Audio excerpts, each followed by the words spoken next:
আল্লাহর সিদ্ধান্তর ব্যাপারে কোনো অভিযোগ নেই আমার, কিন্তু এক ঝুড়ি অভিযোগ আছে শুধু নিজের ব্যাপারে। এত অভিযোগ যে আমাকে ভয়ঙ্করতম শাস্তি দেওয়ার জন্য এতটুকুই যথেষ্ট, আর কিচ্ছুর প্রয়োজন নেই। সময়টাকে কিভাবে নষ্ট করে দিয়েছি, কিভাবে একটি বারো আখিরাতের কথা ভাবলাম না।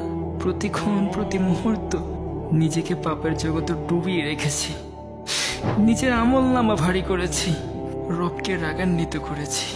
জানি না আল্লাহ আমার জন্য কি ব্যবস্থা করে রেখেছে, কিন্তু রব তো ক্ষমা করার ওয়াদা করেছে। যে সব পাপ ছেড়ে দিয়ে তাওবা করবে তাকে আল্লাহ তাআলা ক্ষমা করবেন, এবং তার অতীতের সকল পাপ মুহূর্তে সেগুলোকে নেকি বানিয়ে আমল নামায় তুলে দিবেন। কিন্তু আমি কি পেরেছি সেইভাবে রবের কাছে অনুতপ্ত হতে, তার কাছে ক্ষমা চাইতে? জানি না, কিচ্ছু জানি না।